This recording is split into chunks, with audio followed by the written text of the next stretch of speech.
Salve galera, começando mais um episódio Incendiados Podcast e a nossa convidada de hoje, eu não sei nem se eu consigo resumir, mas a agressividade do amor de Deus está resumida nessa história. Vem com a gente nessa, bora!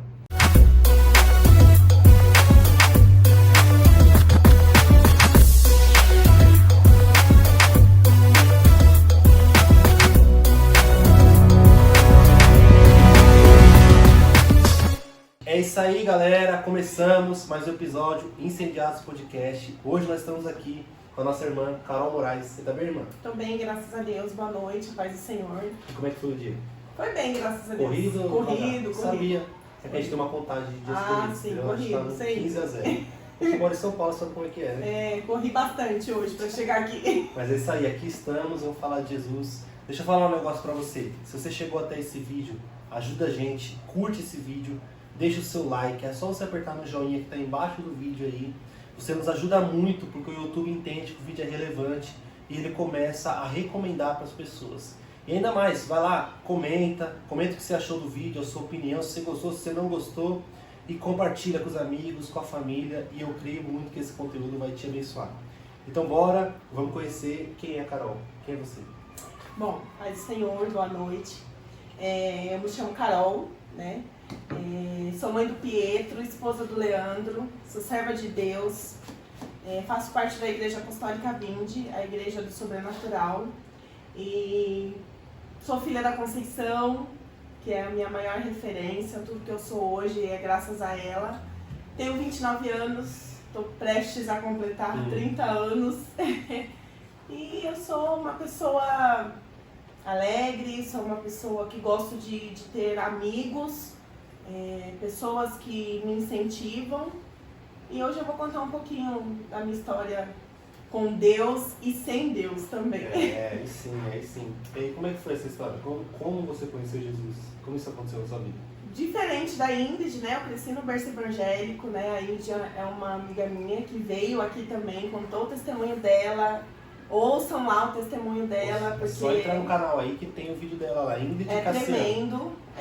Só Deus pode fazer o que fez na vida dela e o que fez na minha também. Então, eu cresci no berço evangélico, desde os meus 5 anos. Minha mãe é cristã, né? Então ela sempre procurou ensinar os filhos dela o caminho que deveria andar, que é o que a palavra diz. Então, desde os meus 5 anos, eu cresci ouvindo a palavra, tendo princípios, vendo minha mãe orar, vendo minha mãe subir para o monte, né? Vendo minha mãe chorar aos pés de Cristo. E então foi aí onde tudo começou, né? Minha caminhada com Cristo.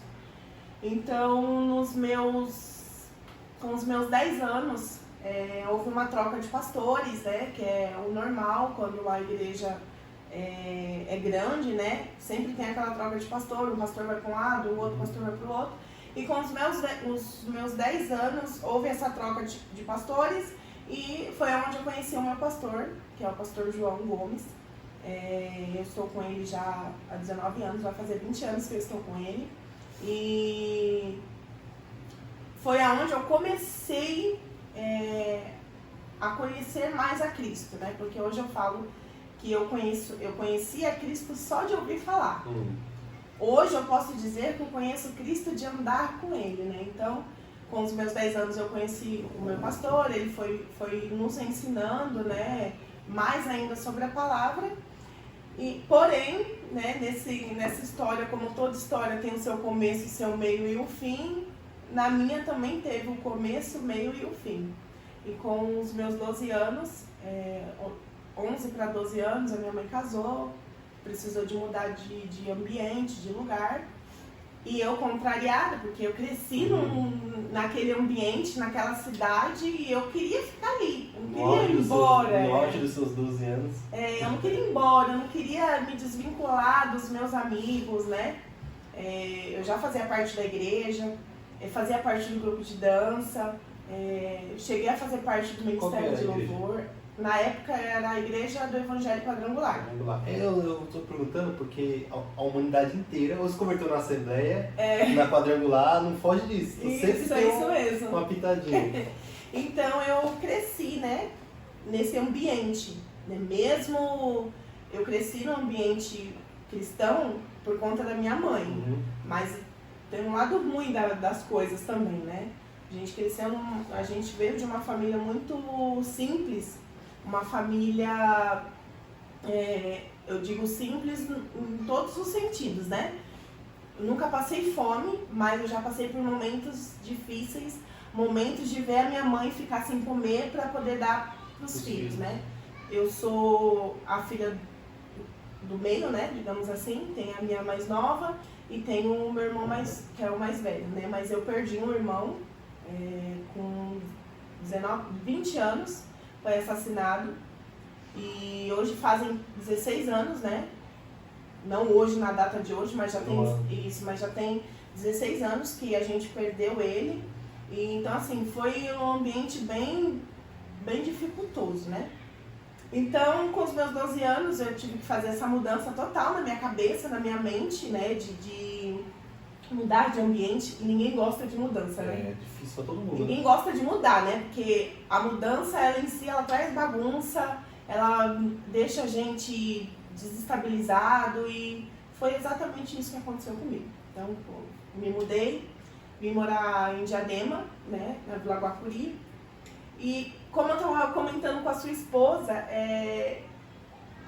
o mundo já estava dentro de mim. Sim, só não tinha percebido. Eu só não tinha percebido. Então, essa mudança de eu sair da onde eu estava para onde eu fui, só foi um cumprimento que precisava para Satanás conseguir a deixa, né? A deixa que ele precisava.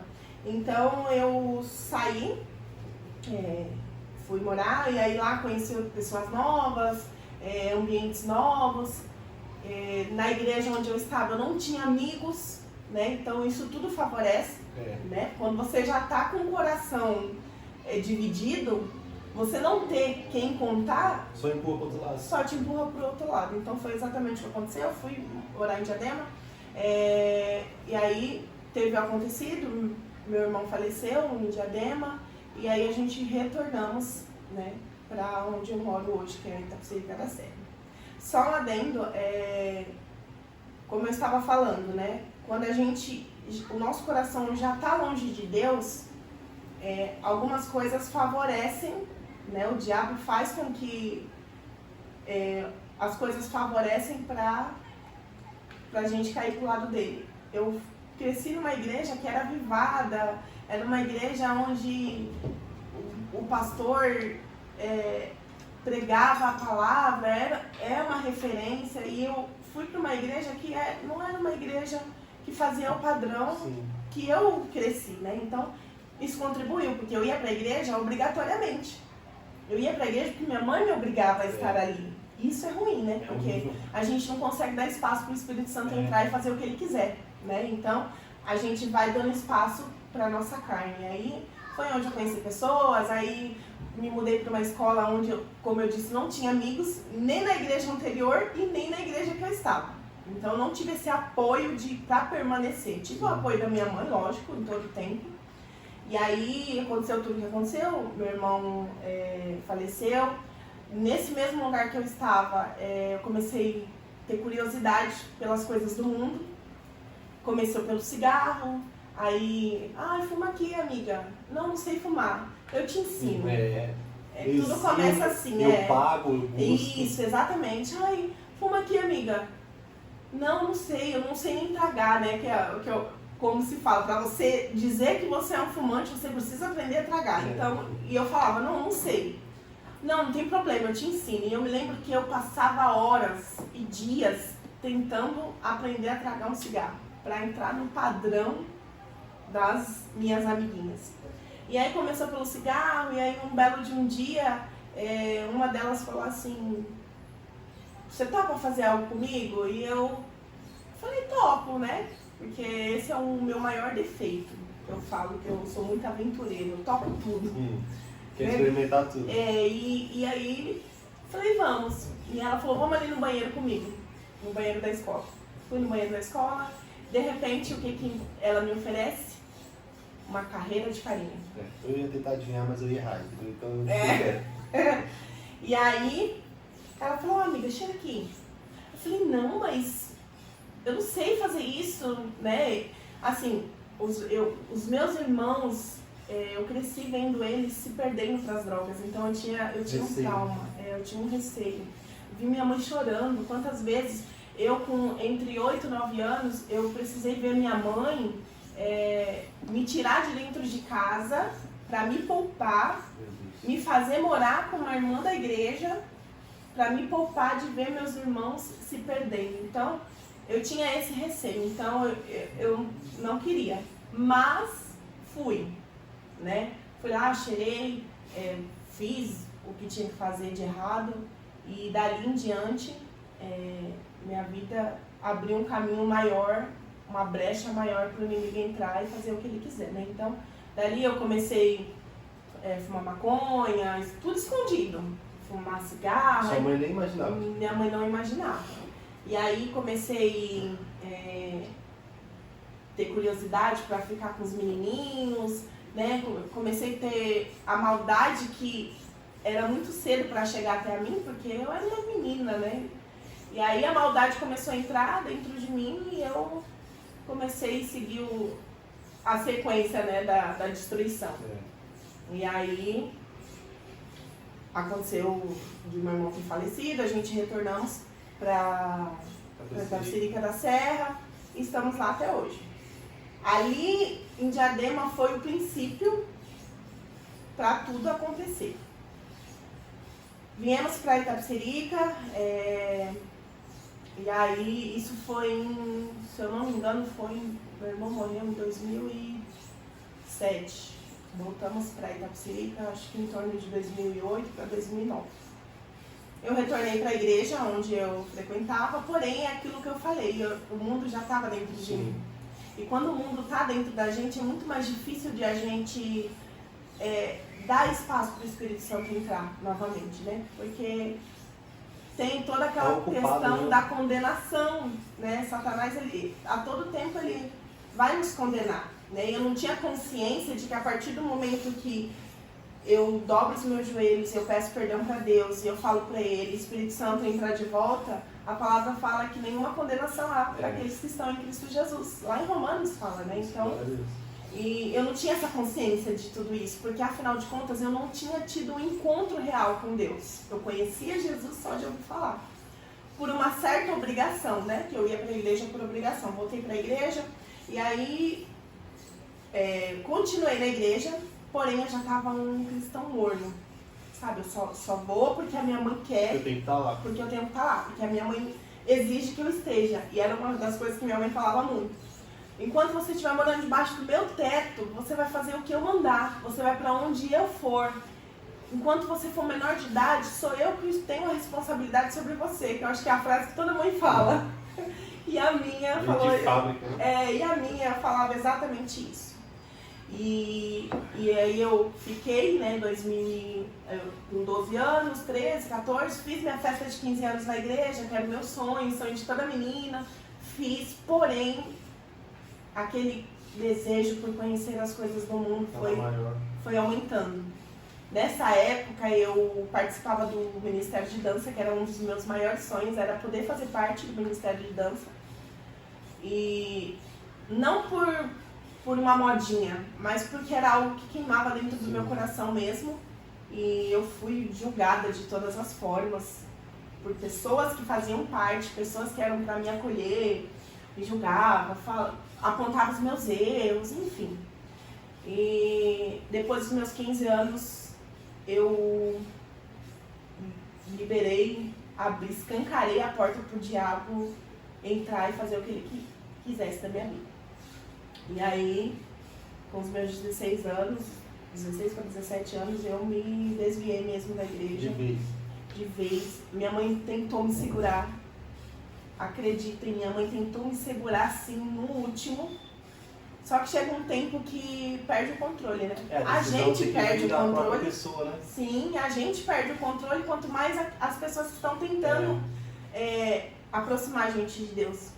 E eu me afastei, aí comecei para as baladas, eu já tinha conhecido a droga, já tinha conhecido pessoas, já tinha me envolvido com homens, então tudo aquilo ali foi aumentando. E aí me afastei, comecei a ir para as baladas, conheci outras pessoas, conheci tanto pessoas de níveis altíssimos quanto pessoas de nível periculoso, né? Tanto da classe alta até a classe nível ultra baixa. Se é que existe isso, mas eu conheci todos os níveis, né, de pessoas. E ali eu, com os meus... Eu me lembro que... Eu não vou me recordar com quantos anos, mas eu me lembro que um dia eu falei pra minha mãe assim: eu não vejo a hora de fazer meus 18 anos, pra mim ter a minha liberdade. E essa frase foi crucial na minha vida e é impossível eu esquecer dela. Com 16 anos eu arrumei um emprego numa empresa que era jovem aprendiz, o salário era, na época, acho que era R$280. Mas eu fui porque era a minha primeira experiência, meu primeiro contato profissional. E aí surgiu uma oportunidade, eu não fiquei muito tempo, acho que eu fiquei uns 6 meses lá. Surgiu uma oportunidade de um lugar melhor, de uma empresa melhor. E eu fui para trabalhar nessa empresa, na época era uma gráfica. E chegando lá, eu conheci outras pessoas, porque a vida é assim, né? Conhecer pessoas vai e vem das nossas vidas. E aí, eu estava na igreja, eu acreditava que eu estava firme, né? Na minha cabeça eu acreditava que eu estava firme. Na real, eu acredito que eu estava tentando, né? Eu estava ali tentando, porque eu amava estar na igreja. Mesmo sendo obrigada, eu amava estar naquele ambiente. Porque quando eu entrava dentro da igreja, eu sentia uma paz que do lado de fora eu não sentia. Já teve dias de eu falar assim: eu quero morar aqui. Eu não quero sair daqui da igreja. Porque eu sabia que quando eu botasse o meu pé pro lado de fora da igreja, eu não ia conseguir vencer as minhas vontades. Porque eu não tinha uma vida com Deus, não tinha um relacionamento com Deus. Momento, né? Era só aquele momento. Então, a igreja era um momento de paz para mim, porque ali o Espírito Santo estava. Não que ele não estava do lado de fora, mas eu não andava com ele. Então eu andava com ele, eu era aquele tipo de cristão que buscava só dentro da igreja. E aí eu me mudei de serviço e quando eu cheguei nesse serviço, eu conheci algumas pessoas e eu já tinha parado de fumar, já tinha parado de fazer essas coisas, né? Quando a gente tá com Cristo, não tem como, né? Mesmo eu não querendo, mesmo sendo obrigada, eu sempre tive temor por Deus. Então, enquanto eu estava na igreja, eu buscava tentar fazer as coisas certas. E aí, eu me lembro que numa noite, a minha encarregada, ela falou assim: tal dia eu vou fazer o meu... E todo mundo sabia que eu era cristã. Eu vou fazer meu aniversário, vou comemorar meu aniversário num lugar, e eu queria que vocês fossem comigo e tal. E a primeira coisa que eu falei foi: não, eu não vou porque eu sou cristã. E ela ia comemorar o aniversário dela num salão que era muito conhecido, que era o Rampas. Não sei se algumas pessoas vão conhecer, mas eu acredito que os ouvintes aí que estiverem me ouvindo vão lembrar desse... Vai lembrar, é problema se lembrar. E se conhecer faz pouco tempo, é pior ainda. E aí eu falei: não posso. Na hora eu já pensei: não posso, eu sou cristã, minha mãe não vai deixar. E aí ela falou: não tem problema. Eu falei: eu não bebo, eu não faço nada. Ela falou: não tem problema, você pode ir, você pode beber água. Mas eu quero que vocês estejam lá. Hoje eu sei que aquela fala foi o próprio diabo me cegando. Porque não tem como a gente estar num lugar, num ambiente que vai causar escândalo. Se eu sou cristã, eu não posso estar num ambiente que tem bebida, que tem músicas do mundo, que vai ter prostituição. Mas eu era uma menina, ainda mais completamente despreparada, né, que você era. E ainda mais sabendo que eu estava numa luta ali para tentar permanecer firme, né? Então eu não tive a sabedoria de falar: não vou e ponto, mesmo querendo ir. E aí eu falei: não posso, não vou. E aí ela falou: não tem problema, você pode ir, você não bebe, eu respeito, você pode ficar lá e tal. E é lógico que se eu pedisse pra minha mãe... Ela não ia falar? Ela não, bem grande, né? Ela não ia pensar 2 vezes, né? Então eu me lembro que eu contei uma história pra ela, alguma coisa assim, menti, né, pra ela. Falei que ia dormir na casa de alguém, de alguma amiga. E aí ela deixou e eu fui comemorar o aniversário da minha encarregada. E acreditem, esse foi o dia que a coisa que eu menos fiz nesse dia foi beber água. Aí, tá vendo? Eu fiz tudo o que vocês imaginarem de ruim que pode desagradar a Deus nesse dia. Eu entendo que aquele dia Satanás já tinha reservado aquele dia para me arrancar de vez, sabe? Me arrancar de vez da presença de Deus, porque eu já estava fraco. Quando a gente está fraco, qualquer coisa tira a gente, né? Eu não tinha criado uma raiz em Cristo ainda. E aí, depois daquele dia, foi ladeira abaixo. E aí, eu fui para a igreja mesmo assim, mas aquela condenação estava sobre mim. E aí eu me lembro que teve um acontecido que foi muito engraçado. Eu fui para a escola, e aí na escola eu fiquei com um menino. E aí na nossa igreja, o nosso pastor sempre ensinou a gente ter um período de oração. Então, às sextas-feiras, tinha o período de oração. Acabava o culto, depois do culto a gente orava até meia-noite, 1h. Sim. E eu sempre gostei de estar nesses ambientes, de orar. Não sei se era por conta de eu ter uma carência afetiva de pessoas. Eu sempre quis estar onde tinha pessoas. E eu ia porque eu orava também, assim, se eu disser que eu não tive momentos com Deus nessa fase, eu vou mentir, porque foram esses momentos que me fizeram retornar, né? E aí eu me lembro que eu fiquei com um menino na escola e aí eu cheguei na igreja me sentindo a pior. E era uma sexta-feira. E eu chamei meu pastor, falei, pastor, eu preciso confessar algo. E ele já regalou os olhos, ele falou, o que foi, Carolina? E aí eu falei, ele falou, você não fez coisa errada, né? Aí eu falei, eu fiz, só que eu tava com tanta vergonha que eu não queria, não conseguia falar o que era. Assim, não era algo uou, né, absurdo, mas era um pecado que eu tinha cometido. E aí ele já pensou na pior hipótese. Ele falou, pronto. Você não falava? Ele falou, não é o que eu tô pensando não, né, Carolina?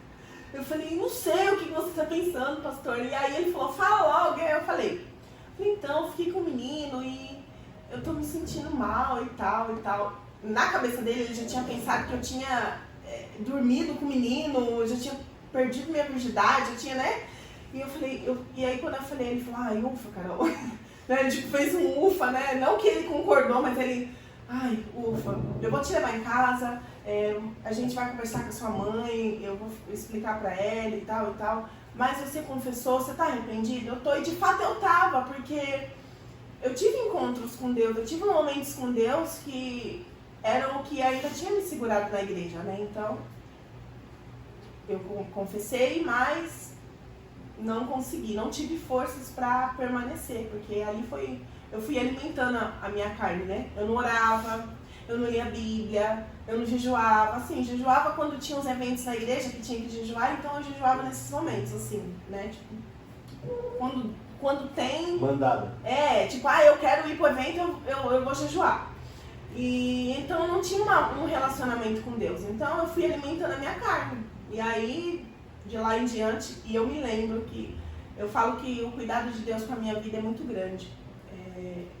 Ele permitiu que tudo acontecesse na minha vida. Eu me lembro que eu tive um sonho, antes de eu me desviar, antes de eu ir para esse aniversário da minha encarregada, eu tive um sonho dias antes. Nessa época eu fazia parte do louvor e fazia parte do ministério de dança. Eu sonhei que tinha uma árvore no altar. O altar da minha igreja era bem alto assim, e tinha uma árvore no altar, e essa árvore tinha frutos muito bonitos. Se eu não me engano, esses frutos eram de fato era uma árvore de maçã. E ele tinha frutos muito lindos, tinha frutos caídos no chão. E eu olhava para uma maçã, para um fruto que estava lá no topo. E ele brilhava. era assim, de todas as frutas que mais tinha, bonita. era a mais bonita. E eu falava, eu preciso pegar aquela maçã. Só que tinha maçãs mais acessíveis pra mim. Tinha maçã caída no chão que era tão bonita quanto aquela. Mas eu queria aquela que brilhava. E aí eu falava, gente, vocês precisam me ajudar. Vocês precisam me ajudar a pegar essa.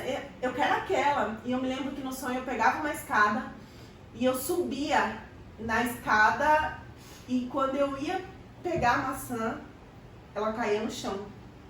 E quando ela caía no chão, que ela partia literalmente no meio. E quando ela abria, por dentro ela estava podre. Por fora ela estava linda e por dentro ela estava podre. E aí eu falei, nossa, que sonho. Contei pra minha mãe. Falei, mãe, tive um sonho assim, assim, assim.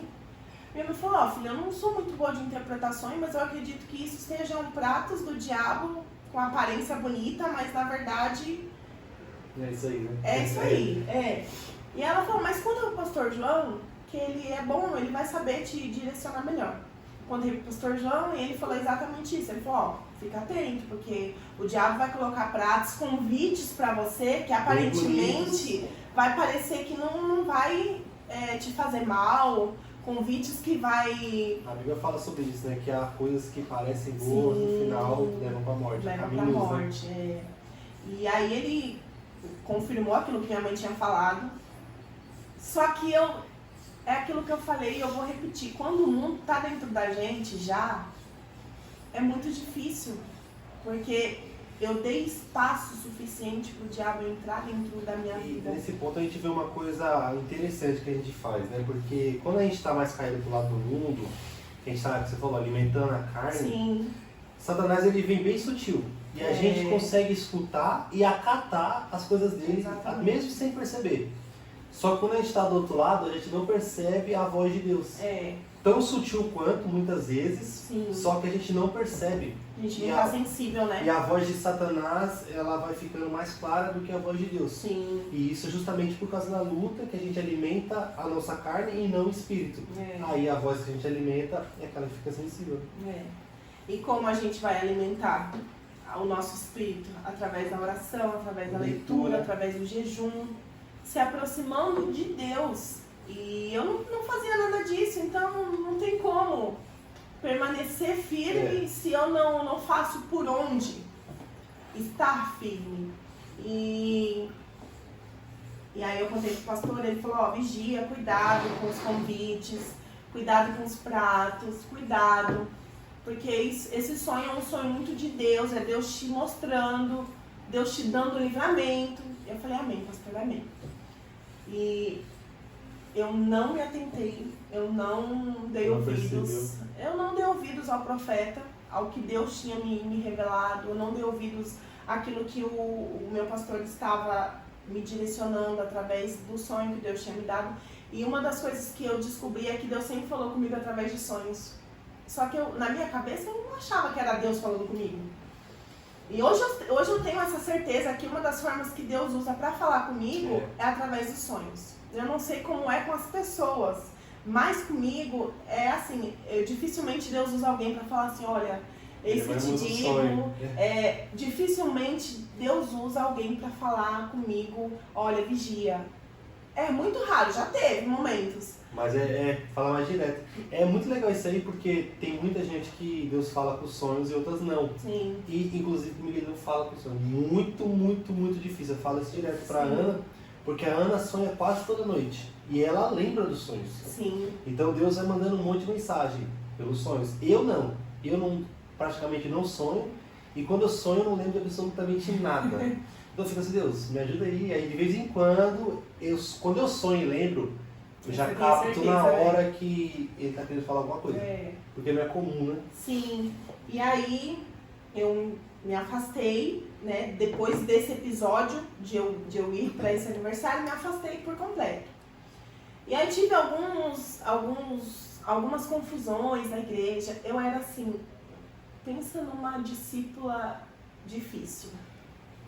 Era eu. Pensa numa filha que dava trabalho pro pastor. Era eu. Eu era o tipo de pessoa que eu arrumava confusão dentro da igreja. porque eu sempre achei que a minha verdade tinha que ser a verdade de todo mundo. E, então, se não era a minha verdade, não era de ninguém. Eu já teve uma época que eu cheguei ao ponto de falar que eu ia bater numa menina dentro da igreja.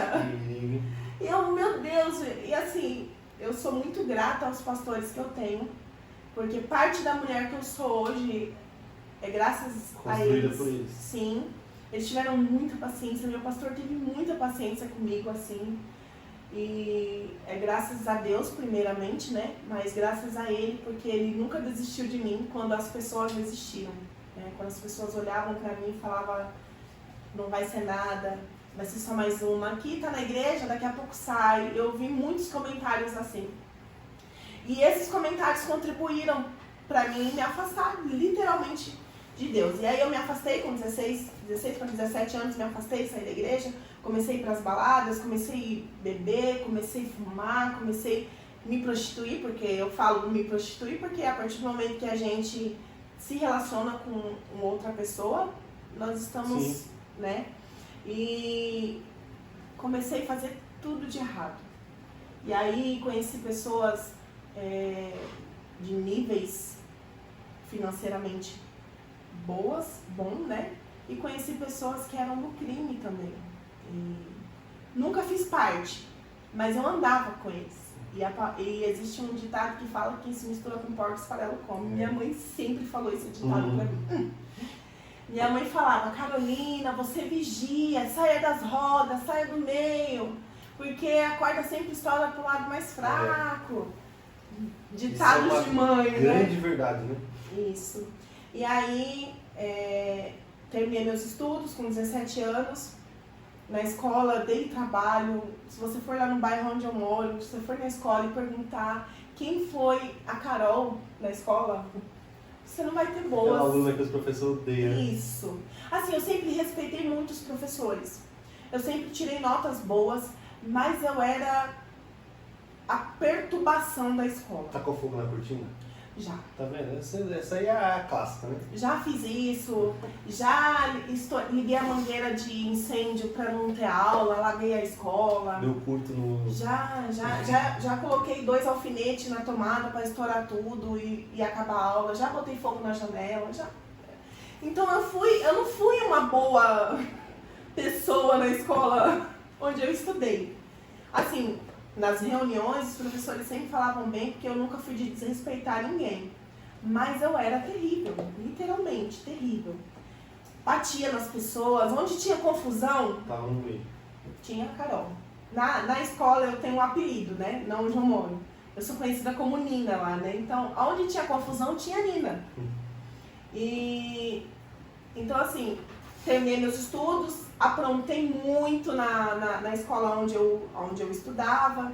Quando eu terminei os estudos, foi na época que eu falei pra minha mãe assim, eu não vejo a hora de fazer meus 18 anos pra eu poder ter minha liberdade.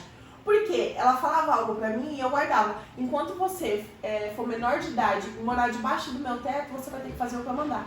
Então, na minha cabeça, quando eu fizesse 18 anos, eu ia sair da casa. Ia cair uma casa do céu pra você morar, né? Eu ia me virar nos 30 e eu ia sair debaixo da autoridade dela. Então, na minha cabeça, quando eu falei isso, eu falei achando que as coisas iam mudar e melhorar na minha vida. E quando eu arrumei um emprego melhor, eu tinha planos mesmo, real, de sair de casa, porque ou eu respeitava as decisões da minha mãe, Sim. ou eu ia ser a pior das piores filhas, né, dentro de casa. Não que eu fui uma boa filha, porque de fato eu não fui uma boa filha para minha mãe. Com os meus 17 anos, eu já tinha história para contar de mulheres com 30 anos não tinha vivido. Porque eu conheci todas as baladas de São Paulo e de fora de São Paulo. Eu saía todos os dias. Eu comecei a beber. Na minha família tem histórico de alcoólatras, né? Meu pai bebia muito. Eu cresci com uma rejeição da parte do meu pai e eu creio que tudo isso que eu cometi na minha vida veio dessa rejeição, né? Eu esqueci de contar a parte, né? Eu só falei da minha mãe, né? Mas eu tive a família do meu pai Desde pequenininha eu cresci tendo rejeição dele. Eu ia para casa dele, mas não por ele. Eu ia porque eu tinha o amor da minha avó, o amor do meu avô, o amor da minha tia, dos meus tios. Só que de quem eu queria eu não tinha. E eu me lembro que com 12 anos, o meu pai falou assim pra mim: filha, ó, vem aqui em casa, era um final de ano. Filha, vem aqui em casa que tal dia que o pai vai comprar sua roupa de Natal. E vai comprar seu presente. E aí eu, toda empolgada, uma criança, né, final de ano que não quer ganhar presente. Toda empolgada, fui. E nesse dia, quem foi comigo, quem me levou lá foi o meu pastor. Meu pastor é muito presente na minha vida. Ele é um pai mesmo, assim, real pra mim. Deus. Ele foi pra mim, ele é pra mim o que eu não tive da paternal, assim, né, da parte do meu pai. Então eu falo mesmo pra todo mundo que ele é meu pai e que os esporros que ele me dá é de pai mesmo. E ele foi comigo, ele me acompanhou nesse dia. E quando eu cheguei lá, não tinha presente, não tinha meu pai, não tinha ninguém. Foi uma ilusão, assim, uma frustração pra mim como filha. Eu já tinha a rejeição da parte dele, aquilo pra mim, o fato de eu chegar lá e nem ele estar lá pra dizer assim: olha filha, o pai não conseguiu, né, o pai vai tentar. Eu não tive nenhuma justificativa, ele simplesmente não estava lá. Eu voltei totalmente frustrada, porque como eu disse no início, eu vim de uma família muito humilde, uma família muito simples. Minha mãe sempre trabalhou para criar os 4 filhos dela sozinha. Então todos os filhos da minha mãe ela criou sozinha. Ela tem esse mérito de falar: eu criei sozinha. Dei tudo do bom e do melhor na medida do possível para os 4. E eu voltei frustrada. Meu pastor ficou assim totalmente decepcionado. Ele ficou assim abaladíssimo por me ver abalada. E eu me lembro que foi um ano assim que eu chorei muito, porque hoje eu não me apego com isso, mas eu era uma criança. Eu me lembro que eu tive que passar o Natal e o Ano Novo com a roupa que eu usei o ano inteiro. Naquela época, passar o Natal com a roupa que eu usou o ano inteiro era totalmente vergonhoso. Ninguém passava. E pra mim foi assim uma frustração terrível, terrível, terrível. E por muito tempo eu cresci com essa rejeição e essa rejeição me atrapalhou em muitas situações da minha vida. Me tornei uma pessoa carente, carente em todos os sentidos, até em questão de amizades. Eu achava que os amigos que eu tinha não eram só pra mim. Tudo isso causado por a falta da figura paterna em casa, sim, né? Isso, o tanto de coisa que causa, né? Causa muito. Eu era insegura, eu era aquela amiga cupido que unia todos os amigos, mas eu era sozinha. Sim. Porque eu era muito insegura, eu não conseguia ter sentimento por ninguém. E quando eu achava alguém, eu não conseguia expressar, eu não conseguia confiar, não conseguia. Isso eu carreguei por muito tempo, né? Até eu criar uma certa todo idade. esse tempo aí, você se distanciou de Jesus, ficou meio que essa confusão, Sim. sem saber se tá dentro ou tá fora. E o que aconteceu para você voltar para Jesus, para você realmente falar assim: eu preciso voltar e tomar uma decisão, ou ele teve que te buscar pessoalmente? Aí você chegou num ponto crucial do meu testemunho.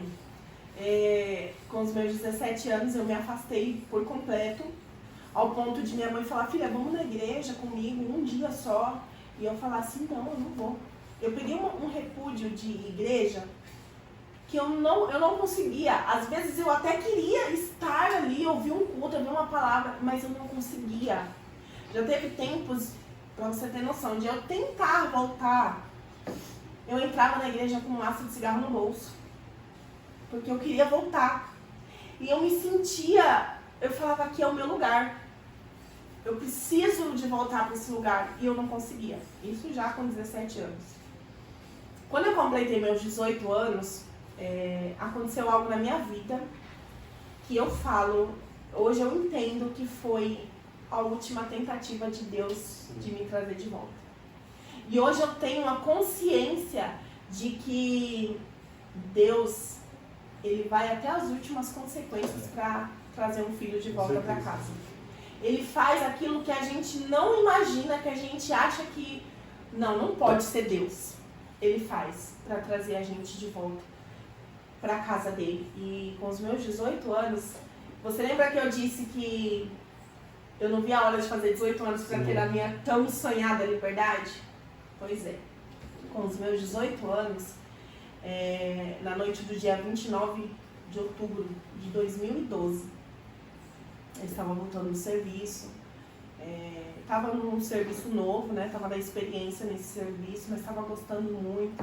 Estava muito afastada de Deus, muito mesmo.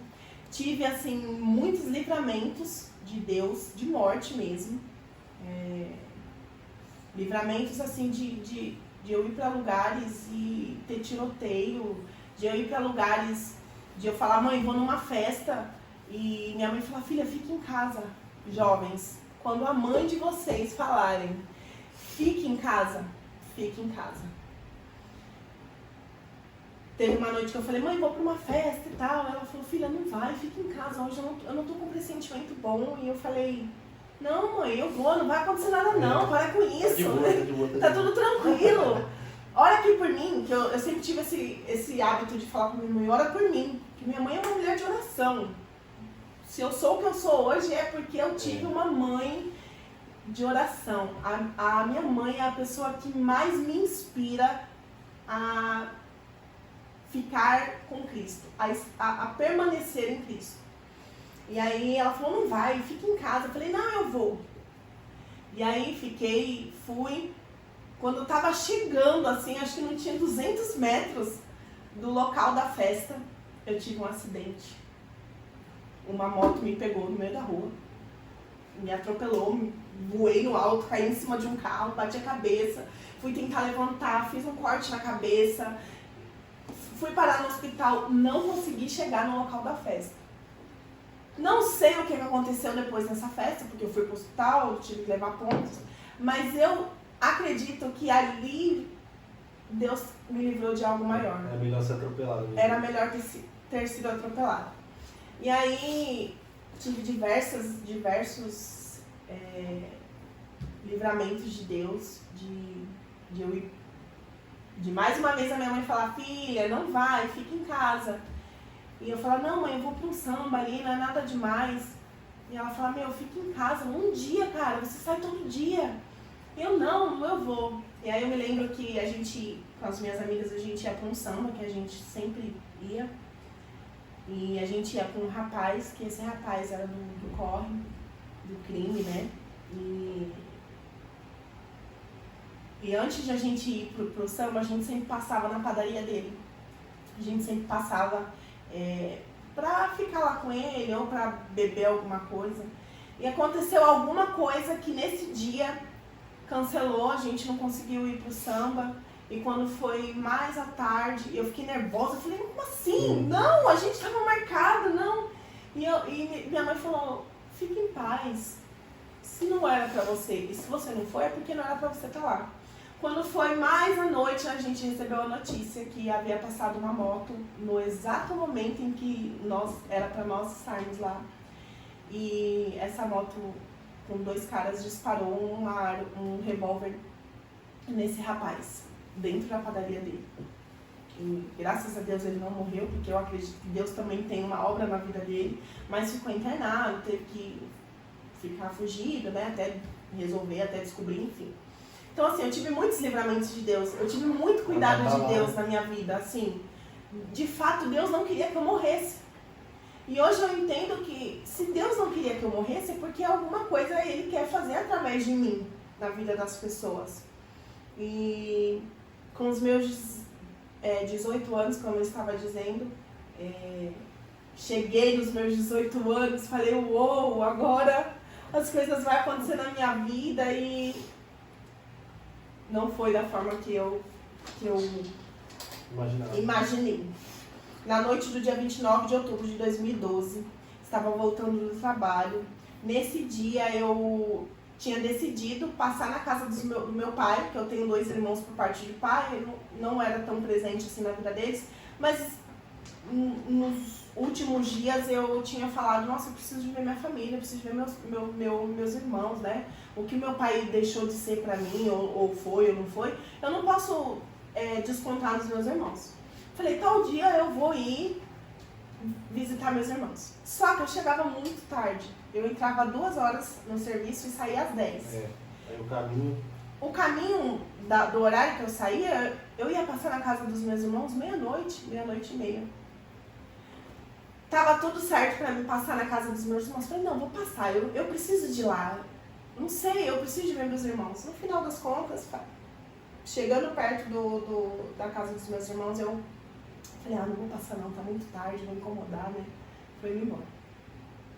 Quando eu cheguei perto da minha casa, eu vi uma viatura perto da casa dessa minha amiga, e a gente chegava junto, que a gente trabalhava no mesmo ambiente, essa amiga de infância que aprontou todas comigo, que eu, em nome de Jesus, vou conseguir trazer ela de volta para casa do pai. Em nome de Jesus. Em nome de Jesus. E a gente chegando no trabalho, eu vi uma viatura de frente com a casa dela. Eu falei, ué, o que tá acontecendo? Quando eu fui ver, era o meu irmão que tinha sido abordado, porque meu irmão já tinha se perdido. Todos os filhos da minha mãe são batizados nas águas. Todos os filhos da minha mãe cresceram no berço evangélico. Não teve nenhum que falasse, eu fiz a escolha da minha vida porque eu não tive um alicerce. Teve. Porque a minha mãe sempre ensinou os filhos o caminho que a gente devia andar. Mas as escolhas, né, o tal do livre-arbítrio, né, que eu não sei se é bom ou se é ruim, mas Deus deixou a gente escolher. Existe, né? E nessa noite eu fui ver o que estava acontecendo, era o meu irmão que estava sendo abordado, porque ele fazia coisas erradas, ele traficava, ele ficava em ambientes, usava drogas, enfim. Fui lá ver o que estava acontecendo, meu irmão estava sendo abordado, tinha sido pego com drogas, os policiais queriam levar ele.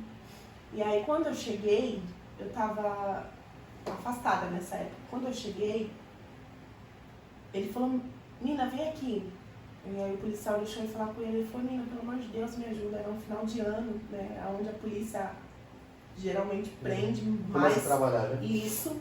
E aí ele falou, pelo amor de Deus, os policiais estão pedindo dinheiro para me tirar, não deixa eu ir preso e tal. Onde que um irmão vai deixar um outro irmão, mesmo sabendo que esse irmão está fazendo coisas erradas, vai deixar esse irmão e não vai ajudar? Naquele exato momento, correu na minha veia o sangue do meu sangue. Eu falei, eu preciso fazer alguma coisa. E aí ele falou assim, vai em fulano de tal e pede o dinheiro que eles estão pedindo pra eu poder sair pra mim no empresa. E aí eu falei, tá bom, eu vou. E aí minha mãe desceu, né? Comunidade, todo mundo sai pra rua. Aí todo mundo rápido que o jornal. Saiu todo mundo, os vizinhos, até chegou minha mãe e tal. E meu pastor, por incrível que pareça, ele chegou lá. Porque minha mãe ligou pra ele. Aí minha mãe falou assim, quando meu irmão falou, vai em fulano de tal, pega o dinheiro e traz pra mim tirar. Porque esses policiais que tinham pedido, eles eram policiais corruptos. E aí, falei, não, eu vou. A primeira coisa que minha mãe falou, filha, não vai. Não vai. Filha, o seu irmão tá fazendo coisa errada. Deixa que a gente resolve na delegacia. Se ele tiver que sair, se ele provar que ele não tava com nada, se isso é verdade ou não, a gente resolve na delegacia. Não faz isso. Eu, na loucura, longe de Deus, também não consegui. Também. E se o Espírito Santo de Deus falou comigo, que eu acredito que sim, eu não quis dar ouvidos a isso. E aí, fui lá, busquei o dinheiro. Quando eu voltei, nisso, eu tinha deixado a minha RG com um policial, porque ele perguntou o que eu era do meu irmão, né, e tal. E aí eu falei, eu sou irmã e tal. E aí ele falou, me dá sua RG. Acho que ele quis puxar lá pra ver se de fato era. Nesse tempo que eu deixei minha RG, que eu fui buscar o dinheiro e eu voltei, o meu pastor falou assim, Carolina, não faz isso. Deixa que a gente resolve na delegacia. Eu conheço alguns policiais e tal. né? Se seu irmão tiver de fato certo, a gente resolve lá na delegacia, não faz isso. Não deu vídeos, foi lá. Quando eu retornei para entregar o dinheiro, os policiais queriam que eu fosse numa rua deserta. Eu me lembro que os policiais falaram assim, manda todo mundo que está aqui na rua entrar para dentro de casa. E eu não vou pegar o dinheiro aqui. Eu quero que você leve esse dinheiro numa rua deserta. Eu falei, eu não vou levar um dinheiro numa rua deserta para policiais que eram corruptos. Falei, não, eu não vou. Se você quiser, você vai pegar o dinheiro aqui. Eu não tinha nada a ver com o assunto. Ele tava lá no meio. Mas eu tava ali, porque, é sangue do meu sangue. E aí, nesse meio tempo, passou uma outra viatura que não eram policiais corruptos. Pô, tá aí. Tava tudo certo, eu não ia ficar presa. Na minha cabeça, eu não ia ficar presa. Eu não ia ser abordada, eu não ia... Quando chega esse carro com essa viatura com esses dois policiais que não eram corruptos, o que os policiais corruptos fizeram? Para mim não prejudicar, eles pegaram o dinheiro, para não prejudicar eles, né?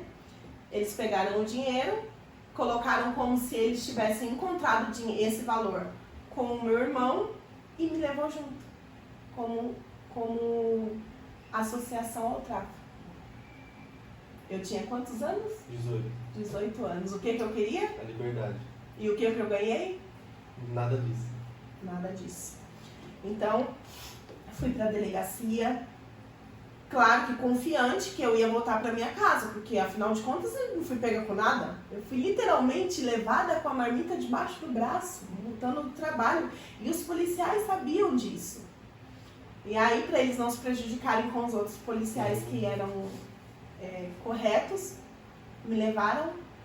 Eu fui sem algemas, né? Então aquilo na minha cabeça já foi algo bom, porque eu falei, bom, tô sem algemas, sinal de que não vou ficar.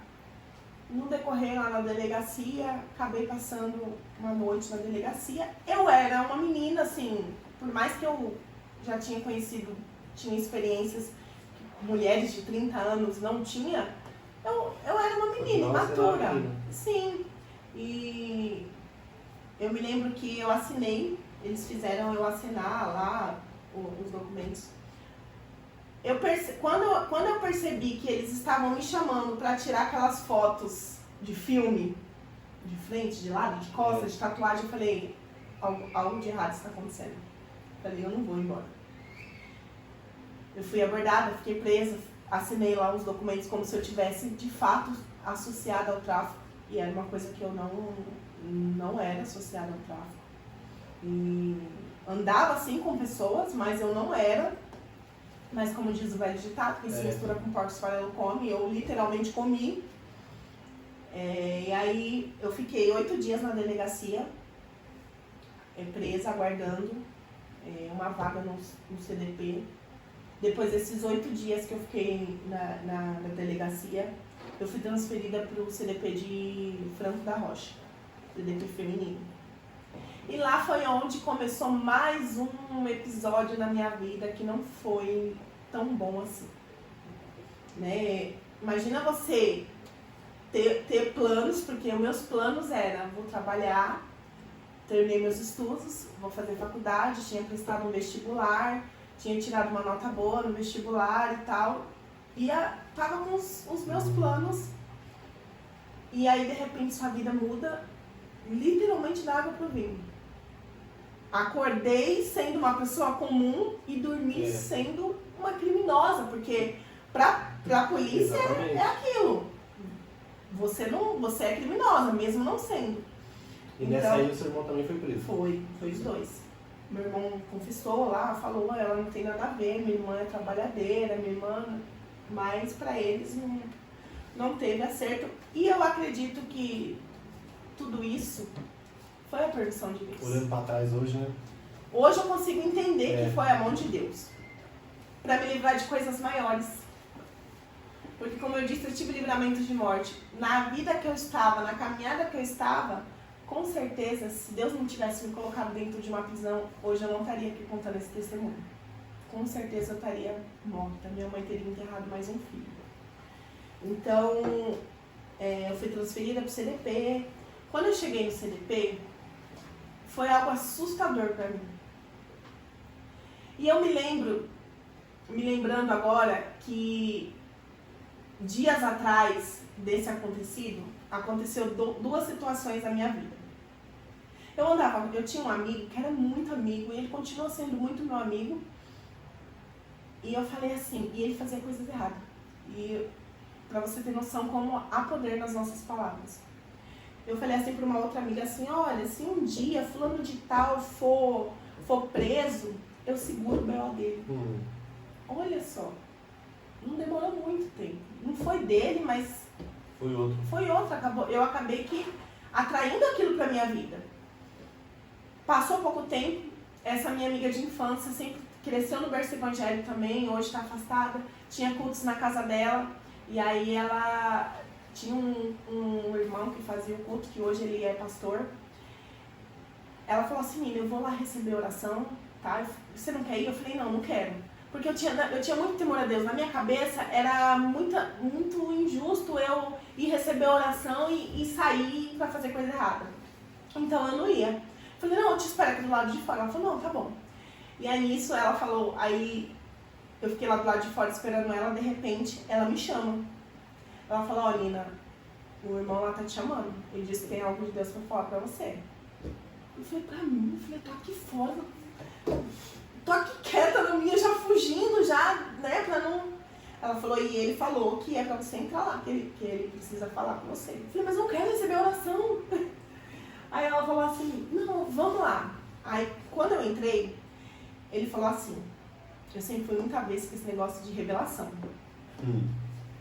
Ele falou assim, olha, eu vejo isso dias antes do episódio de Eu e Presa. Ele falou assim, o Senhor me mostra algemas. O Senhor me mostra prisão. Vigia. Sabe o que eu fiz? Eu dei risada na hora. Eu falei, você tá vendo então uma coisa errada. Porque eu nem mexo com nada de errado, mas eu tinha me esquecido que eu andava com pessoas erradas. E se eu tivesse sido pega com essas pessoas que eu andava, eu ia junto, e com certeza seria bem pior pra mim. E eu falei, não, então não sou eu. Falei, não é pra mim. Dei risada, zombei, de fato, naquela época eu zombei. Falei, não sou eu. E aí aconteceu tudo que aconteceu dias depois. E eu me esqueci, pra você ver como o diabo é. Ele faz a gente se esquecer daquilo que Deus nos mostra, porque foi Deus que mostrou. Dias antes, o meu pastor me mandou mensagem no SMS, no MSN, que como eu disse, meu pastor sempre foi muito presente na minha vida. Eu vou fazer 20 anos que eu tô com ele, então assim, ele sempre foi muito presente. E ele me mandou mensagem assim, Carolina, você não acha que tá na hora de você voltar, não? Ele falou. Eu falei, pastor, eu sei que um dia eu vou voltar, mas hoje eu quero curtir a minha vida. Ele falou, Carolina, volta logo. Eu tô sentindo algo ruim, que vai acontecer algo ruim, volta logo. Ele falou exatamente isso pra mim. Então eu tive todas essas confirmações antes de acontecer tudo isso. Então, o cuidado de Deus comigo foi... Eu não posso dizer assim, Deus não cuidou de mim. Eu não posso dizer assim, Ele não me avisou. Porque Ele me avisou, eu tive o sonho, eu tive essa revelação desse irmão, eu tive meu pastor. Então assim, eu tive avisos de Deus. E aí fui pro CDP, lá entrei em depressão, porque minha vida acabou, eu não tinha... Quanto tempo você ficou lá? Eu fiquei no CDP, eu fiquei 1 ano e 3 meses.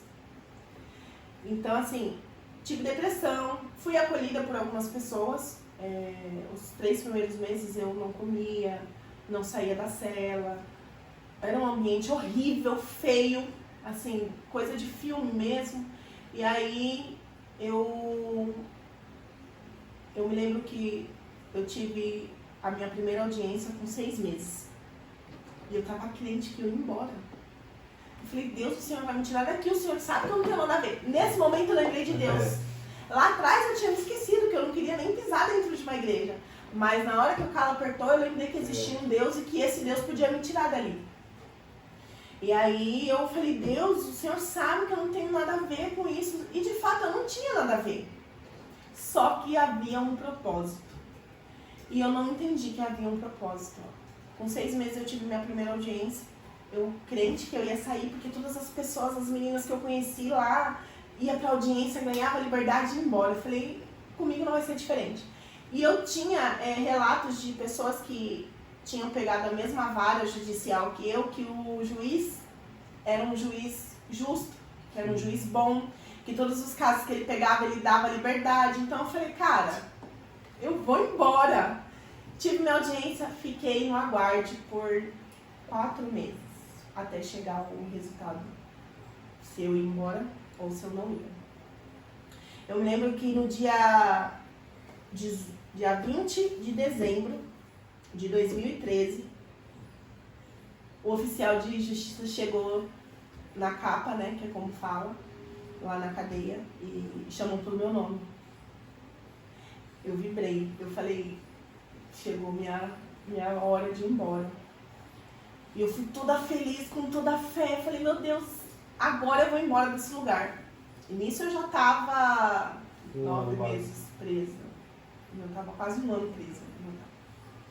E aí, ele falou, Ana Carolina, você já sabe a sua sentença? Quando ele falou, você já sabe a sua sentença? Eu falei, não.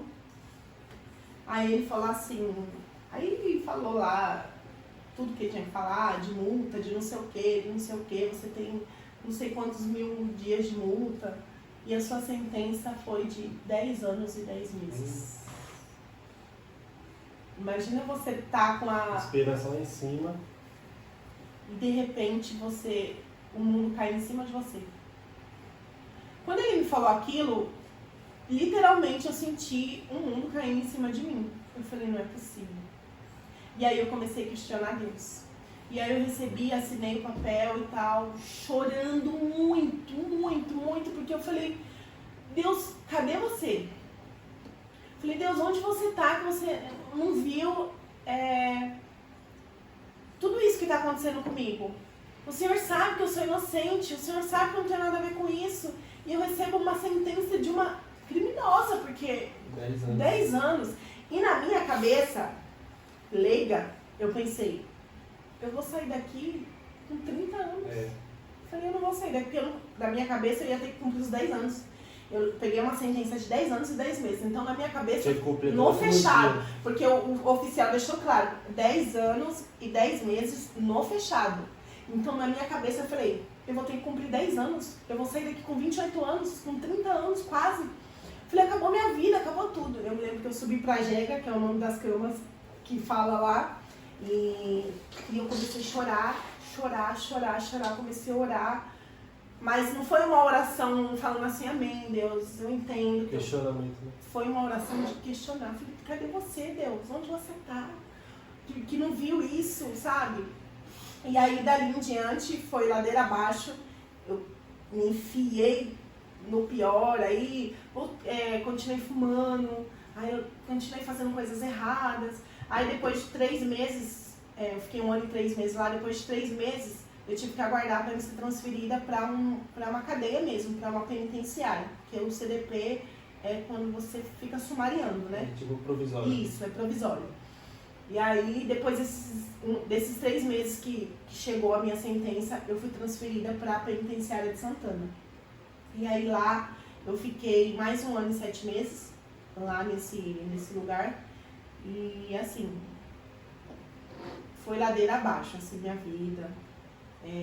Cheguei ao ponto de me relacionar com mulher, que era algo que eu era avessa literalmente, assim. Teve uma época na escola que eu bati numa menina na escola porque ela veio de gracinha e veio dizer que queria ficar comigo. Eu surtei, eu falei, você tá louca?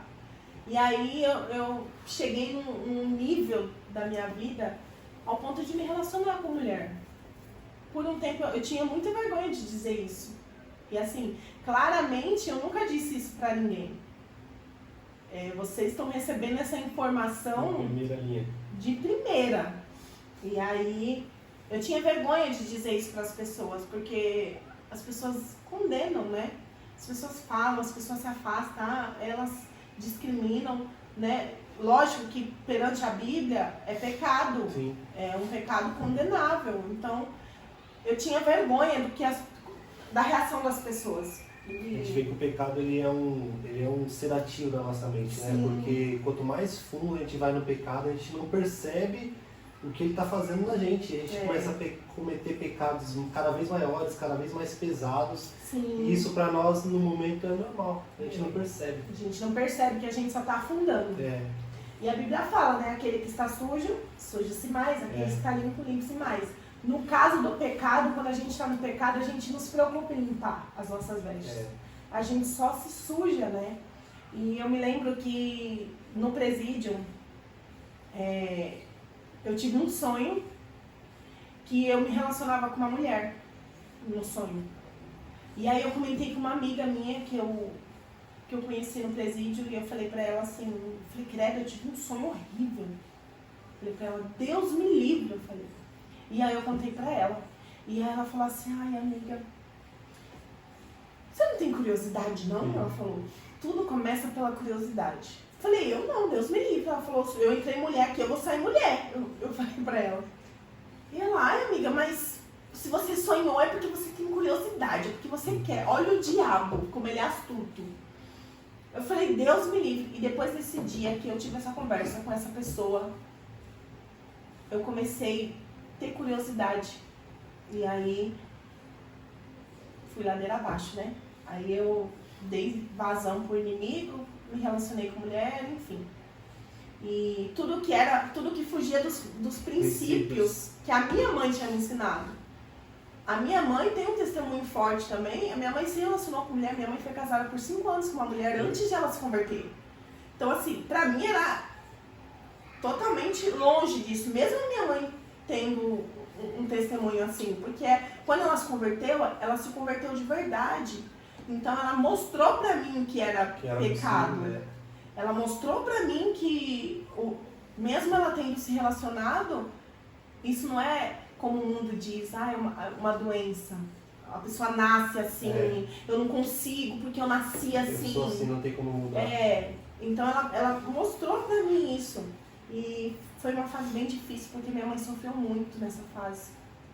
Eu cheguei ao ponto de ouvir da minha mãe assim, eu prefiro você casada com um traficante do que ver você com uma mulher. Pra uma mãe falar isso, chegar no nível de falar que prefere uma filha com um traficante, é porque o desespero dela estava muito grande. E aí eu fui pra penitenciária, lá fiquei mais um tempo, fiquei 1 ano e 7 meses. Aconteceram muitas coisas lá, eu vi meninas tirarem suas vidas, meninas que tinham 21 anos, meninas que faltava pouco para elas irem embora, então somente porque elas não tinham ninguém, não tinha família. Eu conheci meninas que não tinha ninguém que visitasse elas. E uma dessas noites, eu me lembro que foi um pastor lá, tinha cultos lá, né? Igrejas de fora entravam. Eu me lembro que foi um pastor da Assembleia e ele falou assim, vai passar um anjo da morte aqui, nesse presídio. E esse anjo da morte vai levar uma por pavilhão. Pesado. Isso é pesado. Um cara, um servo de Deus, falar isso é muito sério. E ele falou, né? A gente ouviu, mas ninguém levou a sério. E foi exatamente assim. Teve uma época que foi uma epidemia de meninas se matarem, de acontecerem coisas, de elas tirarem suas vidas. E eu me lembro que o único pavilhão que não teve morte foi no que eu estava. Mas eu me lembro que em uma noite eu fui dormir e acordei de madrugada com a cadeia aos gritos. Porque no pavilhão 3, que era o pavilhão de frente com o meu, uma jovem tinha tirado sua vida. E ela tava, a cela dela, a janela dela, dava de frente com a minha cela. E ela fez uma forca com lençol e ela se pendurou e ela literalmente ficou de frente para a minha cela. E ela tinha pouco tempo para sair. E ela não aguentou o tranco da cadeia, porque de fato puxado, pesado. É muito pesado. E aquilo foi um baque na minha alma, porque eu comecei a ter crises de pânico. eu não conseguia mais dormir com a janela aberta. Porque você imagina acordar com a cadeia aos gritos. Sim. Geralmente quando a gente acordava com a cadeia aos gritos era porque o GIR estava entrando, que é a polícia que entra para fazer a vistoria. Agora imagina você acordar com a cadeia aos prantos e você ir para a janela, porque a polícia estava chamando, as presas estavam chamando a polícia para tirar a menina que estava pendurada lá na grade, e eu abri minha janela e me deparar com isso. Eu perdi meu trabalho, porque lá dentro eu trabalhava.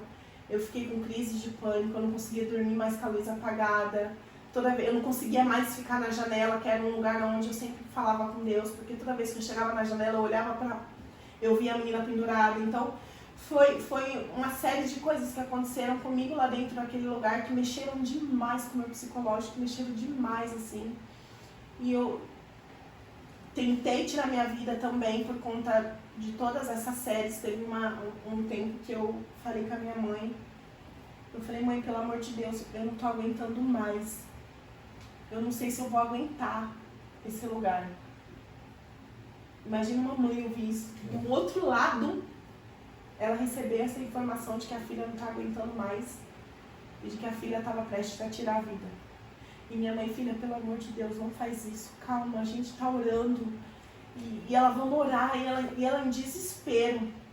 E graças a Deus, nunca tive, eu tive vontade, mas eu nunca tive coragem. E como que foi o momento que você conseguiu realmente enxergar a luz e ver Deus, e também, não sei quanto tempo mais você ficou presa e retornar.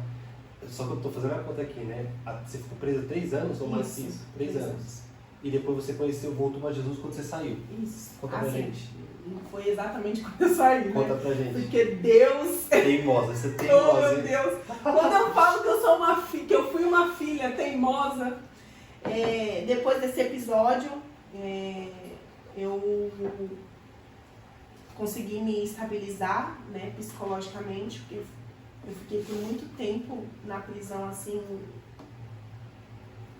ao ponto de depois disso, eu comecei a dormir, eu só conseguia dormir escutando a rádio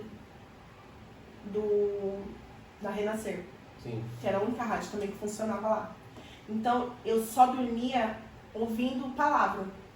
Porque eu entrei num estado de choque na minha vida e eu só dormia ouvindo palavra. Todo dia, eu só conseguia dormir assim, com a luz acesa. E aí, eu comecei a frequentar os cultos na cadeia. Frequentava, mas nada mudava, né, na minha vida. Porque eu não queria Deus na minha vida. Eu queria viver naquele mundinho que eu tava, achando que eu tava fazendo as coisas certas. E aí, o meu advogado estava correndo atrás para ver o resultado da apelação. Né? A apelação o documento vai para a mão do juiz, vai para um monte de lugar e aí o juiz vai averiguar para ver se tem alguma possibilidade de abaixar a pena. Sim. Porém, eu já tinha ouvido casos de pessoas que tinham a pena igual a minha, tipo assim, alta, e o advogado tentar revogar para baixar a pena e o juiz aumentar. Então eu já fiquei com aquele medo. eu já fiquei com aquele receio. Eu já não cria mais que Deus poderia fazer algo para me tirar dali, sabe? Eu já não acreditava mais no impossível.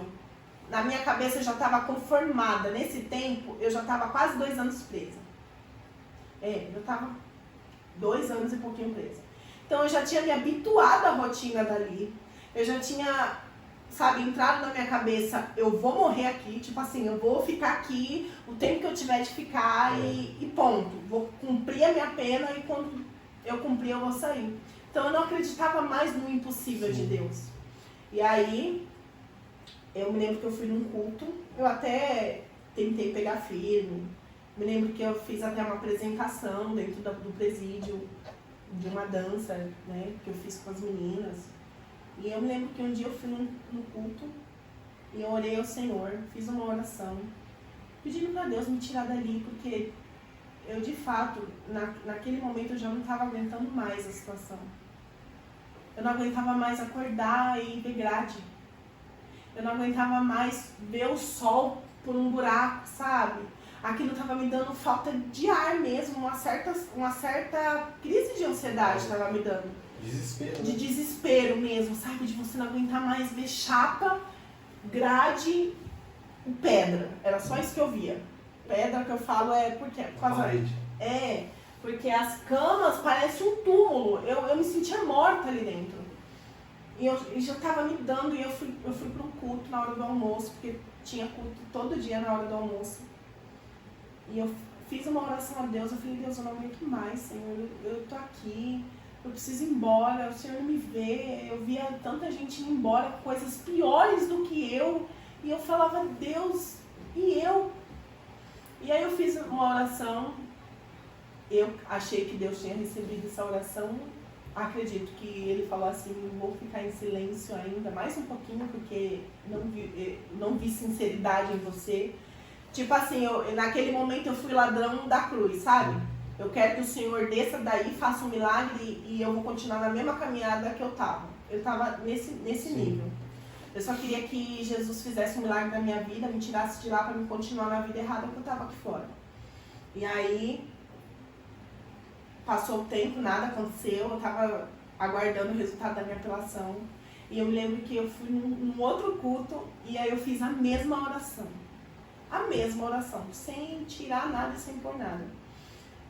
E a sensação que eu tive era como se eu sentisse o céu se abrindo, o teto, sabe, da onde eu estava, se abrindo e a minha oração subindo. Naquele dia eu tive a certeza de que Deus ouviu minha oração, de que ali foi uma oração sincera. Sim. E aí, dali, de um tempo depois, chegou o resultado da minha apelação. Só que eu esperava que o resultado da minha apelação fosse chegar e fosse cair a minha pena, fosse só me facilitar para me sair mais cedo. Então, na minha cabeça, eu estava esperando isso. Vai cair o quê? Uns 2 anos? Já vai me aliviar. Né? Eu trabalhava, eu tinha minha remissão, já vai ajudar com os dias que eu remi e eu vou sair logo. Só que uma coisa que eu falava muito para Deus, eu falava, Deus, eu não quero sair de Sardinha. Porque para mim era terrível demais ter que vir para minha casa e voltar. Falava, Deus, eu não tenho estrutura para isso. Graças a Deus que Ele me ouviu. E aí, depois desse tempo, eu tive o resultado da minha apelação. E eu me lembro que quando chegou o resultado da minha apelação, a minha amiga falou assim, ela foi a primeira a ver. E aí eu falei, Thalita, eu posso ver o resultado da minha apelação? Posso ver o que aconteceu? Isso foi no dia 26 de agosto. Isso. Dia 26 de agosto de 2015. 2015? Isso, de 2015. Ela falou, eu vejo aqui pra você e eu te falo, agora eu tô usando, na época, o celular, né? Ela falou, tô usando, e aí eu falei, tá bom. De repente ela me chama na cela dela. Ela falou, Carol, eu vi seu resultado aqui e tal, e tal, e tal. E ela olhou pra mim e falou assim, e o resultado da sua apelação deu que você ganhou a sua liberdade. Olha aí, glória a Deus. Eu falei, Thalita, pelo amor de Deus, não brinca com isso. Eu falei, não brinca com coisa séria.